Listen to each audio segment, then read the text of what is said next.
Muchísimas gracias, doctora Costa. Muy cumplido con su tiempo. Muchísimas gracias. Bien, mientras adecuamos nuestro escenario para ya cerrar con broche de oro con este segmento que llevaremos a cabo a continuación, quiero recordarles nuevamente que una vez finalicemos la jornada académica, los esperamos inmediatamente en la terraza de las Ánimas, donde la embajada francesa nos recibirá muy gustosamente. Ellos son quienes ofrecen el cóctel de bienvenida y los espera a todos ustedes. Para mañana iniciaremos nuestra agenda a las 8:30 de la mañana para continuar con este importante evento.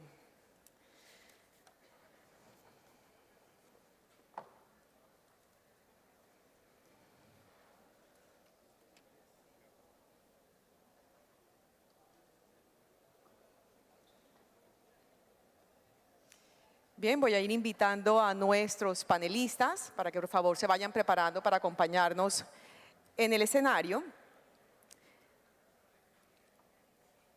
Acompañarnos en el panel sobre sostenibilidad del sistema de salud. Invitamos entonces, por favor, nos acompaña el doctor Jaime González Montaño, presidente de la Junta Directiva de Gestar Salud. El doctor Gustavo Morales Cobo, presidente ejecutivo de Afridro. Y al doctor Eduardo González Pierre, Expert Health System and Social Security Performance Research, Policy Formulation and Reform Implementation. Y tenemos un invitado muy especial que actuará como moderador en este segmento. Y le doy una bienvenida muy especial a Ricardo Ávila Pinto, director de Portafolio, quien, como les dije anteriormente, será el moderador de este segmento. Así que nuestros invitados, por favor.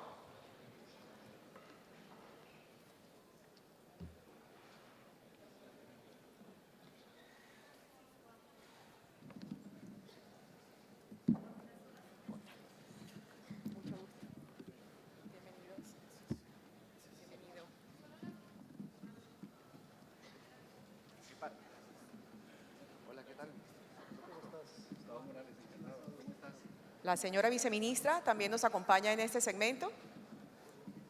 Bienvenida, por favor. Doctor Ávila, todo suyo, este escenario ansioso de este panel. Bueno, muchas gracias. Muy buenas tardes a todos. Ha sido un día largo y la idea es que logremos cerrar esta jornada con una charla ágil sobre tema que es absolutamente clave, que es el de la sostenibilidad del sector. Si hay un mensaje claro que dejó Augusto Acosta ahora en su intervención, es que aquí todos los actores están en el mismo barco. Y si uno cree que puede sobrevivir a punta de los otros, efectivamente vamos a llegar a una situación que probablemente hará más difícil la realidad actual. Yo quisiera comenzar con Gustavo Morales, presidente de Afidro, tratando de que nos englobe un poco lo que hemos escuchado en la tarde de hoy y que dé las perspectivas desde ese punto de vista gremial sobre lo que está sucediendo con el sector de la salud en Colombia. Adelante. Ricardo, muchísimas gracias. Déjeme hacer ese ejercicio de visión global que usted me propone a través de una propuesta. Una propuesta que solo puede darse en este momento de la historia y del año y de nuestro ciclo político y cívico nacional, y en este momento del foro donde ya hemos escuchado buena parte de las ideas sobre sostenibilidad del sistema. La propuesta es medio obvia, pero quiero como ponerla sobre la mesa, y es que creo que este foro, quizá de pronto a diferencia de algunos anteriores, se ha caracterizado por la baja conflictividad entre los distintos actores del sistema y el propósito común de trabajar en la sostenibilidad del sistema. ¿Qué tenemos en la mesa, Ricardo? Tenemos una comisión de gasto público designada por el presidente que debe presentar sus propuestas en diciembre de este año. Y esas propuestas de la Comisión de Gasto Público van a alimentar la campaña política del próximo año, que ojalá deje de concentrarse en los temas de la paz y la guerra que ya nos tienen cansados a todos y se concentren en problemas como los que hemos analizado durante estos 2 días y seguiremos analizando mañana. Y se conecta todo eso con la obligación constitucional que tendrá el nuevo gobierno de hacer un nuevo plan de desarrollo, donde por supuesto tiene que plantear una política de salud y una política farmacéutica. Una incidencia gremial, Ricardo. La Junta Directiva de AFIDRO, en su planeación estratégica para los próximos años, tomó la decisión de transformar la estructura y la actividad de AFIDRO de tal manera que se concentre como gremio farmacéutico innovador en hacer propuestas pensadas integralmente para la sostenibilidad del sistema. Y creo que ha sido, y eso lo vamos a hacer, y queremos proponer desde AFIDRO que la ANDI, no puede ser otra institución, la ANDI nos agrupa a todo el sector privado y a todo el sector farmacéutico, lidere al final de este foro una propuesta formal a la Comisión de Gasto sobre sostenibilidad del sistema, con algunas ideas generales que le comparto como a manera telegráfica. Una, está claro que el gobierno ha hecho unos esfuerzos enormes para garantizar la sostenibilidad del sistema, pero tal vez al gobierno le está pasando un poco lo que le pasa al señor al que se le pierden las llaves en una esquina y empieza a buscarlas en la otra esquina, por la razón sencilla de que en la otra esquina es donde está el poste de la luz. Eso está pasando, por ejemplo, con el tema de medicamentos. Lo hemos visto en 3, 4, 5 presentaciones. Voy a tomar solo la más reciente del doctor Héctor Castro, que explicó con el rigor técnico que lo caracteriza todos los esfuerzos que está haciendo en materia de compras centralizadas, en materia de puerta de entrada, etcétera, para llegar a la conclusión de que ese será un ahorro de 600 mil millones de pesos. Eso equivale, y no lo estoy desestimando ni mucho menos, al 1.3% de lo que gasta el país anualmente en salud. Y está bien, pero es el 1.3%. Y vimos también en la presentación del profesor David Bardey que en el escenario más benévolo sobre cuánto le cuestan los medicamentos al sistema, estamos hablando de un problema de entre el 12, el 8%, y en una visión más rigurosa puede ser incluso menos del 2%. ¿Qué está haciendo el país con el 98% restante, o en el mejor de los casos con el 92% restante, o con el 88% restante? ¿Qué estamos haciendo, como lo mencionaba hace unos minutos el doctor Augusto Acosta, en materia de costos administrativos innecesarios del sistema, oportunidades de prevención no atendidas, corrupción? Entonces, creo que lo que hay, para terminar a contestar su pregunta, Ricardo, es un enorme apetito del sector salud para trabajar en conjunto. Señora viceministra, aproveche, aquí estamos. La ANDI nos puede liderar a todos para hacer esa propuesta, ojalá mirando todos los aspectos del sistema y no solo el que a veces parece que es el más fácil de todos, porque está la luz puesta, el poste encendido, que es el tema de medicamentos. Muchas gracias. Escuchemos ahora a Jaime González Montaño, el presidente de la Junta Directiva de Gestar Salud. Muchas gracias. Yo quisiera presentar una perspectiva de la crisis y de la solución, o un acercamiento a la solución de la crisis desde la perspectiva del asegurador. Normalmente cuando hay crisis, y crisis es, decía el ministro, lo que siempre se habla en este foro, cuando hay crisis siempre se empieza a buscar cuáles son los causantes o las causas de la crisis, y luego se empiezan a buscar alternativas para que no se repita la crisis. En un libro bien interesante de Paul Krugman decía que eso es bueno hacerlo, pero lo principal que hay que hacer es resolver la crisis actual. Y esta crisis actual es importante que se dimensione cuál es el tamaño que tiene, porque también dice él que el desbaste o los daños que puede hacer un huracán depende de la fuerza que tengan los vientos y de los cimientos que tengan los edificios.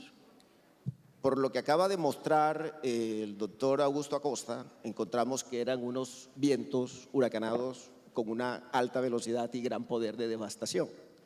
Pero también si miramos los cimientos del edificio, cuando miramos cuáles son las estructuras del sistema, encontramos que también hay algunas debilidades y precisamente por esas debilidades los resultados son bastante catastróficos. Esos resultados que mostró el doctor Augusto Acosta sobrepasaron toda la capacidad de asombro que podría tener, por lo menos yo, de los análisis que habíamos hecho, y realmente la situación es bastante crítica. Entonces, Ben Bernanke, otro economista que también hacía una reflexión sobre cómo empezar a solucionar la crisis financiera del 2008, él decía que la gente suele, para resolver los problemas presentes, hacer analogías del pasado. Y con esa reflexión empezó a mirar a ver cuáles eran las respuestas que se habían dado a la crisis de la Gran Depresión, y fue efectivamente la solución que se le dio fue inyectarle liquidez al sistema. Aquí en Colombia, en esta crisis del sector salud, se le han dado una solución desde el punto de vista de unas reglas claras, como bien decía la viceministra, que se han establecido unas nuevas reglas para que los problemas que se presentaron en el pasado no se sigan presentando en el futuro. Se establecieron unos instrumentos de liquidez, pero los instrumentos de liquidez no han sido suficientes. Y también se nos dio el tiempo, que es también parte de la receta que se tiene para la solución de una crisis financiera.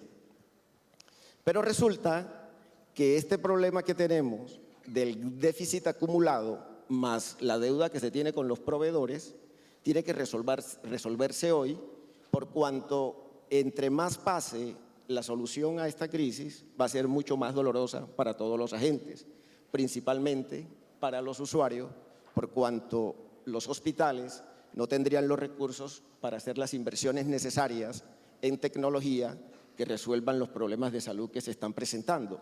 Ayer que hablaba con el doctor Acosta decía que uno de los principales problemas que tenemos es que la atención que se está dando a la población mayor de 60 años o la demanda de servicios que se está dando a la población de 60 años es muy alta, y que esta atención la atención de esta población requiere unas nuevas tecnologías para poder combatirlas o tratarlas de manera eficiente. Entonces, en ese sentido, nosotros consideramos que tienen que buscarse unos recursos para hoy, unos recursos frescos, sin decir que no se tienen que establecer unos nuevos cimientos para que este edificio sea lo suficientemente fuerte y pueda resistir cualquier embate de otra crisis. Y yo creo que la mejor solución a esto es como dicen los españoles, un manguerazo de liquidez. No puede ser unas gotas de liquidez como se viene dando hoy de compra de carteras, señora viceministra, que han hecho unos esfuerzos grandes el Ministerio de la Salud, pero desafortunadamente no ha sido acompañado por el Ministerio de Hacienda, ni siquiera tampoco por el Departamento de Gasto Público o la Comisión de Gasto Público. Desafortunadamente el doctor Junguito se fue, pero nosotros lo que proponemos es traer una solución que se dio a la crisis en el año 99, y es tomar un artículo o dos artículos, el artículo 44 y el artículo 45 de la ley 546, que estableció que para poder solucionar el problema de la crisis financiera de ese año, el gobierno diseñara unos títulos de reducción de deuda, que eran unos TRD, y que estos títulos de reducción de deuda tenían que ser obligatoriamente suscritos por algunos agentes, y estos agentes iba a ser el sector financiero. Con estos títulos de reducción de deuda, que no tenían un valor, no se les iba a poner ningún tipo de costo del capital, solamente el ajuste por inflación, logró dársele la liquidez suficiente al sector financiero y el sector financiero empezó a recuperarse y hoy el sector financiero goza de buena salud. Pero resulta que todos los colombianos que contribuimos para que este sector hoy goce de buena salud, hoy estamos padeciendo. Y como una manera de gratitud del sector financiero hacia toda la población colombiana que ha venido invirtiendo en su recuperación, sea el sector financiero quien suscriba de manera obligatoria estos títulos de reducción de deuda que se conformarían o los emitiría el ADRES, doctora Carmen Eugenia, a través de la subcuenta de garantías que se tiene establecido y de esta manera establecer o emitir unos títulos de deuda que adicionalmente a esto es deuda interna y no requiere la aprobación de la Junta Directiva del Banco de la República. Es una solución que ya fue ensayada, fue exitosa, no es difícil y creemos nosotros que sería una de las alternativas de solución al problema actual que tenemos.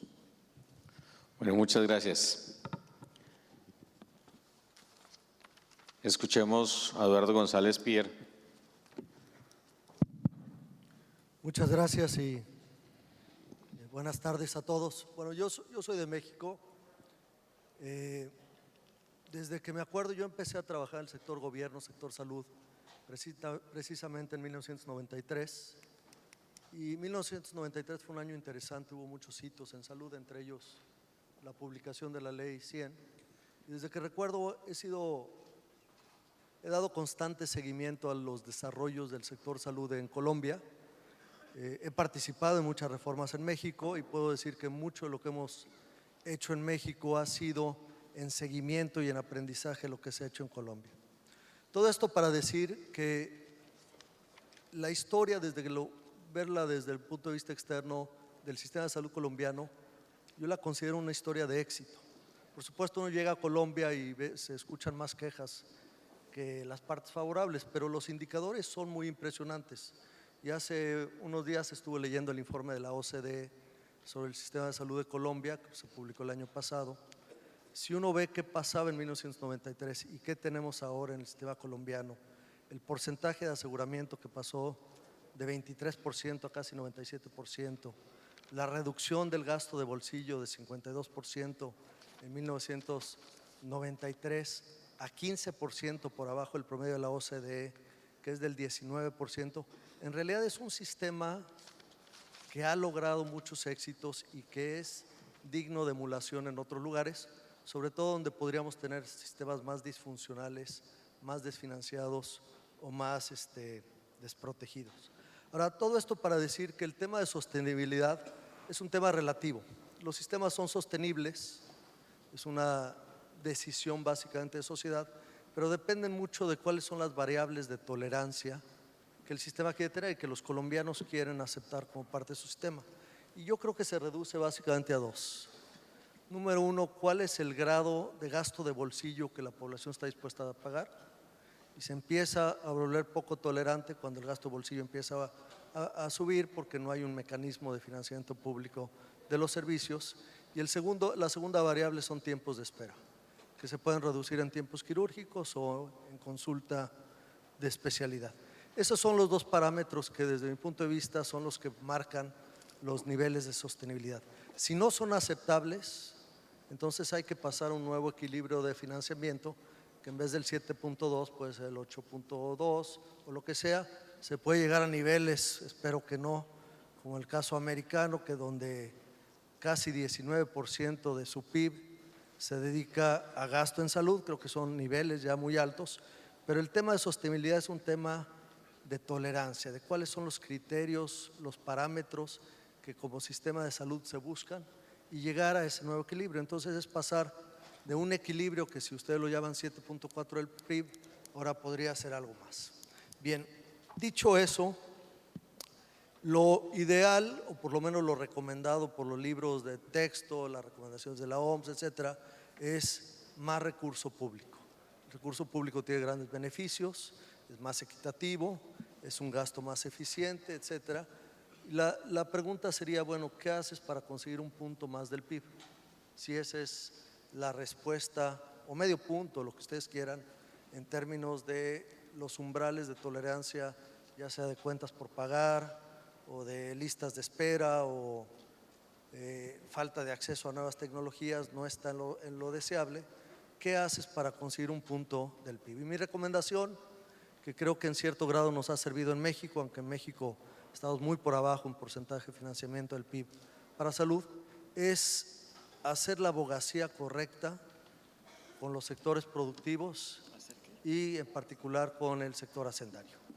Y desde nuestro punto de vista, la abogacía correcta quiere decir mostrar que en muchos casos, sobre todo si se escogen correctamente las tecnologías que deben de ser incluidas en la cobertura pública, salud se puede autofinanciar. Es decir, genera suficiente valor como para que se pague por sí mismo los incrementos del gasto. Obviamente esa captura de valor no se genera hacia adentro de las EPS ni hacia adentro del Ministerio de Salud, sino se genera como sociedad. Las últimas cifras de estudios muy serios que se han hecho en Estados Unidos por fundaciones es que aproximadamente cada año de vida saludable adicional ganado en el sistema vale como 3 veces el Producto Interno Bruto. Ese es el valor como sociedad que se le asigna a las ganancias de salud, y eso así en sí mismo genera la posibilidad de generar espacio fiscal a través de nuevos impuestos, y los nuevos impuestos, por supuesto, a través de un proceso democrático, generar más presupuestos para salud. Entonces, si los umbrales no son los correctos, si los niveles de tolerancia ya generan demasiada crisis, ir por más presupuesto, sobre todo público, requiere de una abogacía, y la abogacía siempre tiene que estar fuera del sector. El sector suele predicar entre los mismos médicos y pacientes. Todos nosotros estamos convencidos de que salud es un gran gasto, pero los que pagan impuestos y los otros ministerios que toman las decisiones son los que faltan de sumar en esta causa, de hacer este trabajo conjunto del que tanto se ha hablado en esta sesión, y para ello hay que subirse en un discurso mucho más constructivo y mucho más incluyente de los que estamos reunidos en esta sesión. Muchísimas gracias. Parece muy útil esa visión desde afuera, entre otras para rescatar lo que se ha logrado en este casi cuarto de siglo de la aplicación de un nuevo sistema que, no está de más recordarlo, tiene un cubrimiento casi universal en Colombia. Viceministra, llegó usted a este panel sin tenerlo necesariamente en su agenda, pero pues es indudable que como representante del gobierno, pues la petición es que nos ayude un poco a poner en contexto estas diferentes intervenciones. Uno escucha lo que se ha dicho en la tarde de hoy y a veces tiende a caer en ese famoso dicho de los estadounidenses que, mal traducido, dice: al final de cuentas todo se reduce a plata. Pero claro, al mismo tiempo está el gran desafío, efectivamente, no solo de cubrir los faltantes de años anteriores, sino hacer que la plata alcance, y finalmente, en último término, de eso se trata la sostenibilidad del sistema. Un sistema que adicionalmente va a ser dinámico por diferentes razones, incluyendo el hecho inexorable del envejecimiento paulatino de la población colombiana. Pronosticar que el gasto en salud en Colombia va a crecer de manera gradual en los años y décadas por venir, no se requiere ser un especialista en el tema para asegurarlo y decirlo además con la certeza de que el tiempo probablemente le dará a uno la razón. Denos sus impresiones sobre lo que hemos escuchado esta tarde, viceministra, con esas diferenciaciones. Bueno, muchas gracias, doctor. Pues como usted lo dice, sí es previsible y es lo que está pasando en todos los países del mundo, y aquí ya lo han dicho de manera suficiente. El gasto en salud va a crecer, indudablemente. La transición demográfica, la investigación que nos lleva a mayores posibilidades de tecnologías, pero también presiona los gastos de salud, la reducción de asimetrías de información cada vez mayor entre los pacientes y el médico, definitivamente generan tensiones y es previsible pensar en que el gasto en salud va a subir. Creo que esa es una conclusión que podemos sacar de este evento. Creo que todos los participantes han hecho referencia a ese punto, y en ese orden de ideas creo que todos coincidimos en que el sector necesita más recursos. Entre otras, porque estamos planteando en el marco de la ley estatutaria una nueva forma de hacer las cosas, el modelo integral de atención. El modelo integral de atención implicará, de pronto no de manera inmediata, pero implicará digamos, gestionar, inducir la demanda de servicios de cierta manera en algunas zonas rurales dispersas, donde la salud, por efectos de muchas circunstancias geográficas y de otra índole, podríamos decir también por el conflicto que vivía el país, la salud no podía llegar, y en ese orden de ideas, a pesar de que había afiliación, no, el gasto era menor, y eso definitivamente pues es un hecho cierto, un hecho que está comprobado en las bases de suficiencia. Entonces es previsible que en todo este contexto pues el gasto en salud va a subir, y eso digamos el ministerio, es claro para el ministerio ya hace bastantes años, más de 3, 4 años, teníamos un colchón que eran los ahorros involuntarios en la época en que administrábamos las cotizaciones completas del 12.5%, tuvimos unos ahorros, un portafolio cercano a los 10 billones de pesos alcanzamos a tener, y ese portafolio se agotó totalmente en el pago de esas prestaciones que en el ámbito de la ley estatutaria hemos denominado las prestaciones individuales. Bajo ese contexto, y así abramos todos los cajones que hemos abierto, porque hemos tramitado más de 5 leyes abriendo distintos cajones y sacando plata para sanear pasivos, necesitamos unas fuentes con vocación de permanencia, y esa era un poco la apuesta que teníamos cuando hicimos unos planteamientos integrales, y vuelvo a referirme, por ejemplo, al tema del impuesto a las bebidas azucaradas y otros aspectos. Incluso así en el ministerio tuviéramos opiniones en contrario, ninguna de las posibilidades del financiamiento puede ser descartada para estudio. Incluso el tema de incrementar las cotizaciones, que no estamos totalmente de acuerdo en el ministerio, pero no podemos excluir ninguna de las alternativas que se han venido planteando por distintos expertos y que hemos venido discutiendo dentro del sector. Me quiero referir al planteamiento que hace el doctor Jaime González.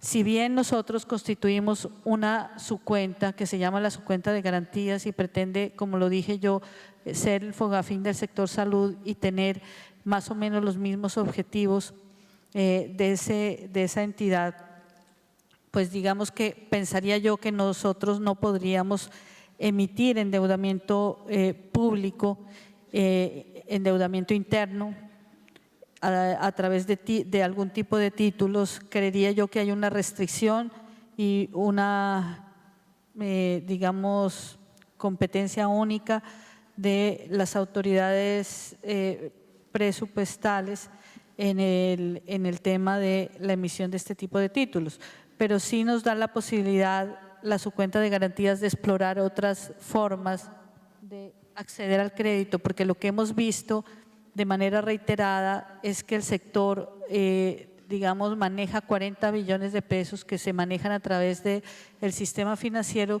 pero en estas épocas, por lo menos los últimos 10 años, donde el sector ha necesitado posibilidades de endeudamiento, no ha sido fácil acceder al crédito. Entonces, definitivamente debemos avanzar en esas fórmulas. Como lo decía el doctor Jaime, nosotros hicimos compra de cartera directa, hicimos operaciones de bonos opcionalmente convertibles en acciones, tuvimos la posibilidad de financiar unos créditos blandos con tasa compensada de largo plazo a través de banca de segundo piso, pero tenemos otras posibilidades de intervenir en aspectos de financiamiento. Quisiera mencionar un tema que de pronto lo pasamos muy rápidamente cuando hice mi intervención y alguien más lo mencionó acá, el tema de las cuentas claras. Y el punto es, ¿cuántos son las deudas del sector? Doctor, no se sabe. La respuesta es no se sabe. Un sector en crisis que no sabe el tamaño de la crisis tampoco, porque, digamos, no sé si por falla regulatoria de muchos años o por el número y el volumen de las transacciones, estamos llenos de cuentas por cobrar que no corresponden a la realidad, llenos de cuentas por pagar que de pronto no han sido depuradas, y esto nos lleva a tener una incertidumbre muy grande sobre el tamaño de la deuda. Quisiera, de todas maneras, digamos, mencionar el tema de esos pasivos acumulados. Tenemos que ser capaces de sanearlos. Había pasivos que venían acumulándose por cerca de 15 años o más, que logramos sanearlos en el caso de los municipios, y cuando abordamos el tema de la corrupción, nosotros hicimos en este gobierno el ejercicio de establecer cuánta plata había sido desviada probablemente, presuntamente, por algunas entidades territoriales, o por lo menos recursos que no se encontraron en las cuentas maestras del régimen subsidiado, y digamos no hubo una acción ejemplarizante desde los órganos de control y vigilancia. Entonces, ese tipo de circunstancias vergonzosas que se siguen repitiendo, no a gran escala, pero que enlodan a todo el sector, deben ser erradicadas del panorama de nuestro sector. Esos casos que se mencionaron de Córdoba, etcétera, que no son la generalidad, pero que nos genera una incertidumbre y una desconfianza en el sector que hace daño para toda la posibilidad de recuperación financiera, definitivamente hay que erradicarlas. Creo yo que en general tenemos que ser más creativos, tenemos que analizar y seguir insistiendo en nuevas fuentes de financiación, pero con la convicción de que este es un sector descentralizado. Convicción no, sino digamos, la ley, la Constitución nos lleva a que este es un sector descentralizado y que en el punto donde estamos, digamos, deberíamos reflexionar frente a cómo deben manejarse esos recursos de la salud. Aquí me he encontrado yo, por ejemplo, algunos representantes de entidades territoriales que me dicen, a pesar de que reciben los recursos para financiar la atención de la población pobre en lo no cubierto con subsidios a la demanda, y se le giran mensualmente las transferencias constitucionales y se les permite apropiarse de recursos de rentas cedidas, me preguntan cuándo le mando las cuentas allá para que las paguen, allá a la nación para que las paguen. Entonces, ellos están necesitando y planteando alternativas distintas. Esto no se trata de competencias, creo que se trata de estandarizar procesos, así como avanzamos en el tema de movilidad, donde un afiliado del régimen subsidiado, si consigue trabajo, puede permanecer en la misma EPC del régimen subsidiado. Cada vez en el tema del no post debemos parecernos más, ellos se deben parecer más al régimen contributivo, la gestión, y definitivamente, como lo dije en mi intervención, ese es el reto del futuro. Yo creo que no debemos tener miedo a discutir ninguna alternativa, ninguna de las posibilidades y en ese sentido lo que plantea, la idea que plantea el doctor Jaime, pues hay que explorarla. No creo que sea posible legalmente, pero tenemos que explorar, porque el consenso definitivo es que de cara a la ley estatutaria, de cara a la forma en que hemos decidido prestar los servicios de salud, hay un consenso en que necesitamos más recursos. Creo que esa es una conclusión importante de este evento. Sin duda alguna, un tema puntual y es la aparente obsesión del gobierno con los medicamentos como fuente central del problema. Quisiera que se refiriera a eso brevemente, viceministra. Sí, brevemente, pues no es una obsesión, doctor Gustavo, usted sabe, usted fue hasta hace un poquito rato fue compañero nuestro. Entonces, no es una obsesión, es una necesidad.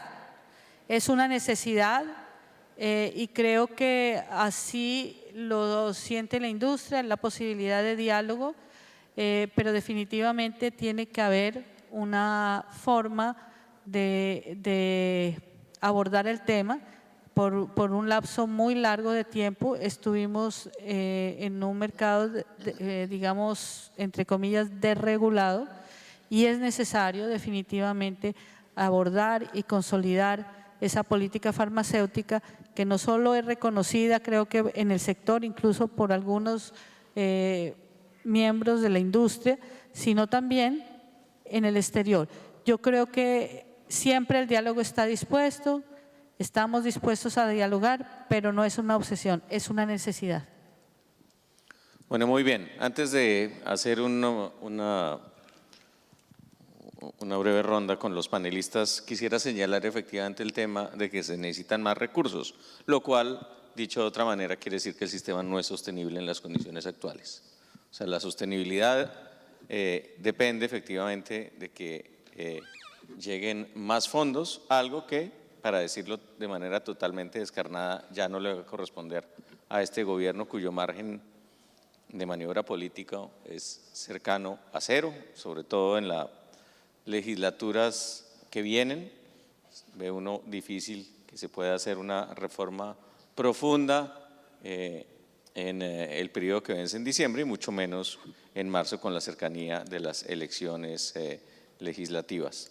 De tal manera que habrá que esperar hasta dentro de un año para que el nuevo gobierno venga con propuestas y se imaginará uno con algo de espacio político para lograr cambios de fondo. De tal manera, no puedo decir como reza el famoso dicho colombiano de no se vayan que esto se mejora, solamente quiero decir no se vayan todavía.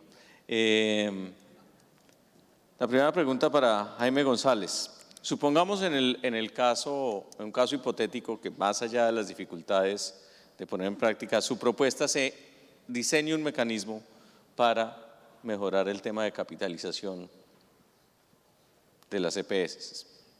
¿Cree usted que en las condiciones actuales, de todas maneras, una junta directiva autorizaría asumir un riesgo adicional, así la fuente de financiación venga, entre comillas, subsidiada? ¿La junta directiva de la empresa? Pues sí, o la junta directiva de cualquier EPS, no necesariamente me refiero a Gestar Salud, pero creo que usted tiene más claro qué es lo que pasaría en su junta directiva. Así es.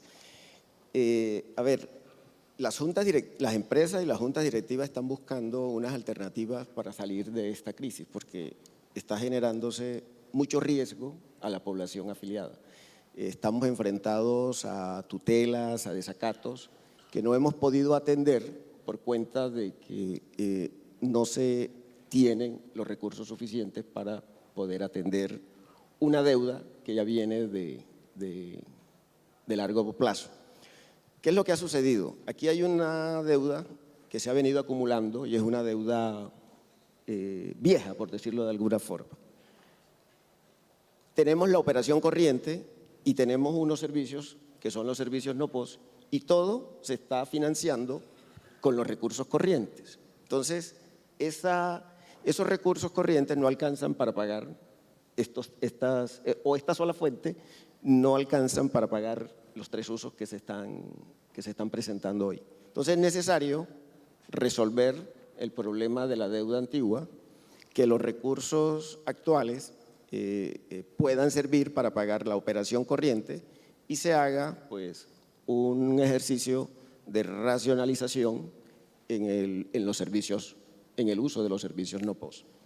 Usted decía que los números indican que el sistema no es sostenible. Efectivamente se presentó una situación de un abuso del servicio, es lo que llamaban la exuberancia irracional en el uso de estos servicios. Esa irracionalidad en el uso llevó a que todo el mundo girara sobre unos recursos que no existían. Esos recursos o ese giro, esa facturación, al final era una cuenta por cobrar o era un activo que yo tenía, pero mi activo se convertía en el pasivo de la contraparte. Y resulta que esa contraparte o el activo mío no había quien lo pagara y al final se empezaba a generar todo un contagio a todos los actores, que es lo que está pasando hoy. Necesitamos desintoxicar el sistema, necesitamos sacar todos esos activos problemáticos, mandarlos a algún lado y empezar a buscar unos recursos frescos que permitan recuperar a este paciente que la intoxicación lo tiene casi que al borde del knockout o de la muerte. Sí, anotando que la operación corriente tiene que mejore, quedar en negro. Gustavo Morales. La pregunta es exactamente cuál. Usted no quería intervenir antes de que la viceministra… Ah, bueno, ok. No, la palabra obsesión y no yo, para protegerme, pero estoy en general muy de acuerdo con la viceministra en que a una política farmacéutica que ayude a controlar el gasto en medicamentos es necesaria. A Fidro ni nadie se opone a eso. El punto es, la invitación es a que miremos ese 85 o 90% de otros gastos donde también se está yendo mucha plata y de pronto no hemos puesto la lupa lo suficiente, y quiero apoyar a la viceministra cuando dice que debemos considerar todas las opciones, todas. Por ejemplo, Ricardo, aquí cabe una pequeña autocrítica desde Afidro y de pronto desde el sector salud, con la benevolencia de nuestros extraordinarios anfitriones en la ANDI. Fuimos muy tibios todos en apoyar al ministro el año pasado en la propuesta del impuesto a las bebidas azucaradas. Mientras los contradictores sacaban avisos de página entera criticando una medida tan obvia y tan necesaria, nosotros todos, me incluyo y me tomo el atrevimiento de incluir a mis colegas de otros gremios, nos enredamos en vacilaciones. Eso pues como que me parece importante que quede dicho. Pero lo único que quiero decir es que no perdamos de vista en el tema específico de medicamentos, Ricardo, que muchas de esas innovaciones que se ven en un primer momento costosas son en el muy corto plazo grandes ahorros para el sistema en materia de hospitalización, en materia de consultas, como lo expuso mucho mejor de lo que yo lo podría hacer ahora el expositor de ayer por la tarde, el doctor Eric, que nos contó 4 o 5 casos de estas nuevas tecnologías costosas en principio y enormemente económicas para los sistemas de salud de manera muy tangible e inmediata. Eduardo González Pierre, cuando usted vuelva a México y le pregunten cómo le fue en Colombia y qué impresión tuvo el sistema de salud colombiano, ya que puso sus pies aquí, ¿qué le va a contar a quien le pregunte?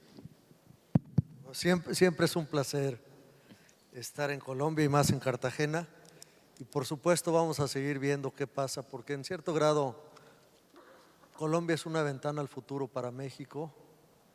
Cosas que se hacen aquí siempre son relevantes. Esta discusión de la sostenibilidad, como decía la viceministra, no es única para Colombia, la tenemos en México.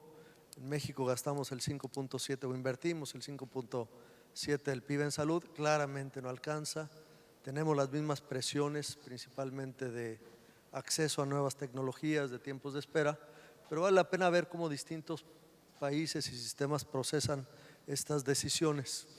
Hay un tema que yo creo que es muy relevante y que lo escuché durante las sesiones del día, y es este énfasis. El sistema de salud, por supuesto, tiene grandes ineficiencias y para ir por más recursos se tiene que predicar con un mensaje de eficiencia. Es muy difícil ir a buscar cuando te regresan una crítica de los gastos excesivos, la indisciplina, etc.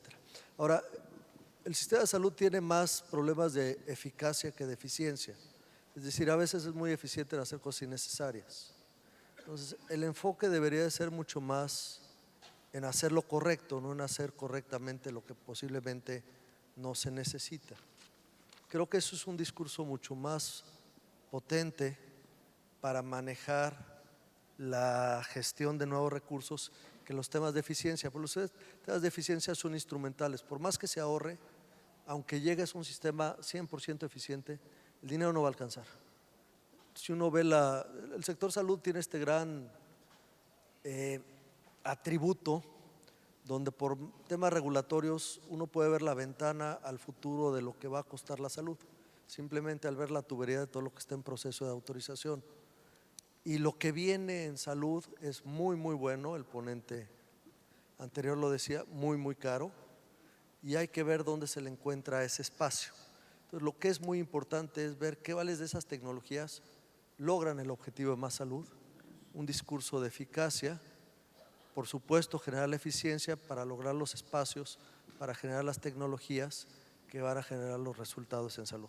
Pero me llevo, por supuesto, un aprendizaje muy importante de las discusiones. Se ve que no estamos solos en México, no están solos en Colombia, es un discurso común, pero yo creo que hay mucho aprendizaje de cómo distintos países a través de sus sistemas políticos logran los consensos para abrir los espacios, para generar los recursos adicionales para salud. Bueno, muchísimas gracias. El tiempo se acabó. Quisiera cerrar simplemente con dos observaciones. Gracias a la gentileza de Rodrigo, sí la he logrado, he tenido la oportunidad de venir año tras año a este evento. A veces me pregunto y cuando veo cómo crece la asistencia, si eso es sintomático de la terrible crisis del sector o que efectivamente hay oportunidades que uno no ve a veces desde este punto de vista y al mismo tiempo, o desde este punto de mira, y al mismo tiempo resaltar cómo los escenarios más catastróficos que se planteaban desde hace años y sobre los cuales he tenido que escribir desde hace algún tiempo no se han realizado, y a pesar de ello hay elementos que a primera vista pareciera que cuando uno viene aquí va a escuchar una especie de película de terror en la cual el final tiende a ser siempre peor, y en ese sentido es simplificar lo que le sucede al sector salud y desconoce una cantidad de cosas que están pasando. Yo creo que si para algo sirve este evento es para dejar en clara la problemática. Nos falta es trabajar indudablemente en la solucionática. Y ese desafío obviamente trasciende lo que pida este auditorio. De todas maneras, yo sí quiero recoger ese llamado en el sentido de que el auditorio tiene que ser capaz de presentar propuestas en conjunto si quiere que la sostenibilidad del sector salud en Colombia sea una realidad. Esta cosa de cada cual haciendo campo y pensando que esto no es un juego de suma cero es equivocada. La decisión política es la más difícil de todas. Cuando uno mira los números es evidente que el país va a tener que hacer esfuerzos equivalentes al 1, al 2 o al 3 o al 4% de su PIB en el transcurso de varias décadas para hacer de este sector uno sostenible, pero eso requiere decisiones políticas fuertes, implica temas de aumento de impuestos e implica temas indudablemente de mayor eficiencia. Entonces, con la esperanza de que el próximo año, si Rodrigo tiene la gentileza de volverme a invitar, podamos tener un final un poco más feliz que el que por estos días se plantea. Cierro este panel, les agradezco mucho su atención, sobre todo a nuestros panelistas por sus intervenciones. Muchas gracias. Muchísimas gracias a los panelistas, muchísimas gracias a todos por este maravilloso día de exposiciones sobre el sector de la salud.